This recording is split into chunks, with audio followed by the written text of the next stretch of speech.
So I've been quietly sitting with the idea that the original creation story, as told in the modern Bible, the King James Bible, the version of Christianity that was presented to us by the Roman Empire, that creation story could, and the retelling of it, the distillation of it, and obviously leaving out very important details that other stories and other texts fill in, is the root and cause of many of the problems that we're seeing today, especially around gender, around, feeling different bloodlines fighting amongst themselves, different, divide and conquer agendas between different religions and different races, because of the way that that story has been told. Okay, now sit with me here. We're told in that story that the Christian version of that story, right, that God created man. So we're presented with the idea that the default human being is a man. And obviously the way that the creation stories and the people in the Bible were depicted, if you studied in a Western school system or even other school systems, the way that we were shown like Bible stories. I went to a Church of England school, so we were shown, lots of little kids Bible story books, and everyone in these books was white. So and Adam and Eve were depicted as a white man and a white woman. So already we're shown that the default human is a white man. Okay, now obviously this isn't sitting too well with modern archaeologists and modern historians and anthropologists and things like that, because they've tracked through genetics and migration and the out of Africa theory that the original humans were melanated people. Okay, so straight away a lot of people have dismissed this kind of biblical version of events, and that if there was an original first couple, that they were melanated. Okay, we can see this with the theory of the Black Eve, that the first human, the mother of humanity, was a black woman, that Eve was a black woman if she existed, and if the entire human race was in fact seeded by one couple, which I'm not saying that it was. I'm just kind of going with this thought experiment, so come with me. Okay, so if you've read around this creation myth and looked at some of the other texts that talk about this story, from the Nag Hammadi texts to the Sumerian tablets, there's quite a lot more going on that isn't told in the Christian version of events. Okay, for example, in the Sumerian tablets, it's not God that creates the first human.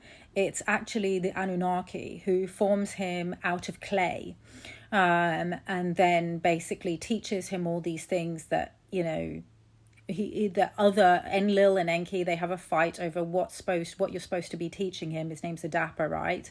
And you're not supposed to be teaching him certain things. So obviously people notice certain parallels between that and the stories of the fallen angels, where they teach humanity certain things that made God angry. Now in the Nag Hammadi text, the Gnostic text, they tell a slightly different story, and this one's really interesting. Okay, in that story, it's the archons. Okay, so archons, essentially these rulers of humanity. Again, we're seeing a parallel with the Anunnaki or the fallen angels. Basically create both Adam and Eve, or I think she's Hawa in this story, okay, which is the Arabic version of Eve, the Quran, and how the Quran names her. I could be mistaken about that, but I believe that she's referred to as Hawa. They basically mold the two of them out of the same earth, okay? Their same earth. They make them both at the same time. And not only that, but it is Sophia, the Aeon, the goddess of wisdom, okay, one of the first primordial beings that emanates from the Godhead, that basically incarnates into the body of Hawa or Eve and breathes life into Adam.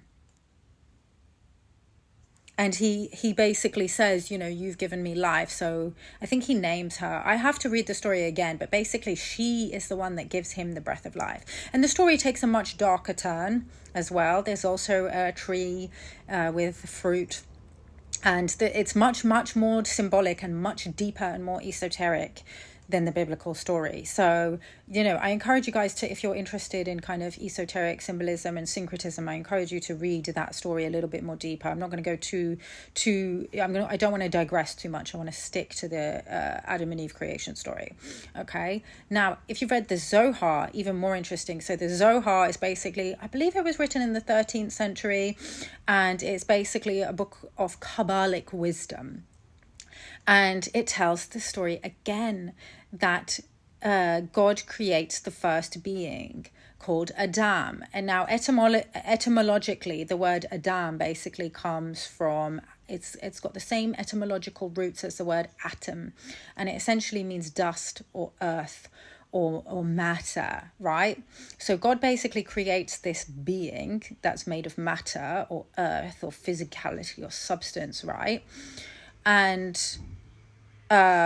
this being wants to feel this carnal based desire that he sees all these other animals that have been created in twos.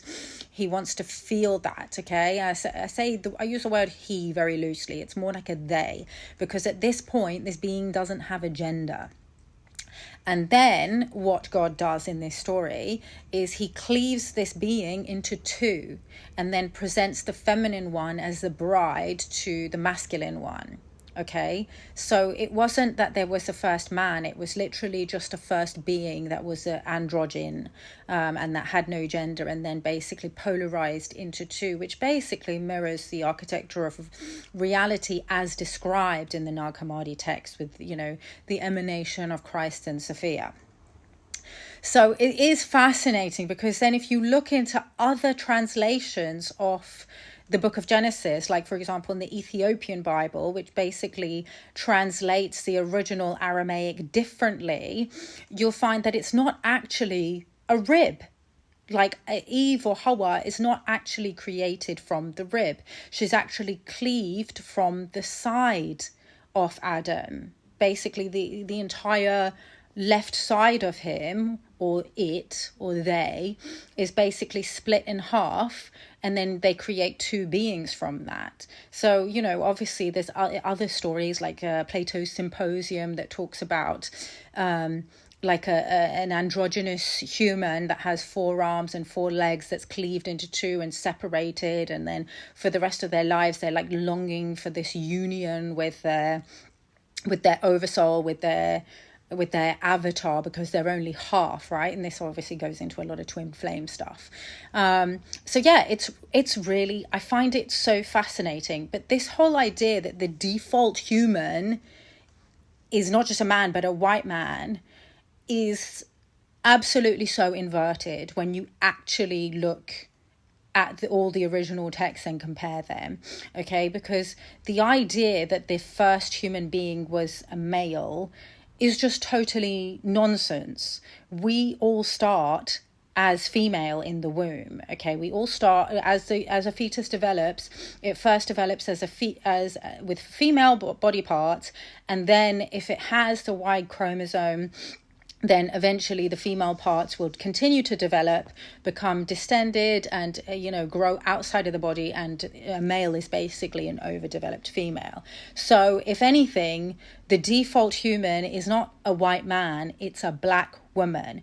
But modern Roman Empire Christianity has got you believing that worshipping this, like our ancient ancestors who worshipped the original ancestor, mother, goddess of humanity, is satanic. But yet this, worshipping a human sacrifice that they tell you that your God is a white man, is not satanic. You got to be fucking kidding me.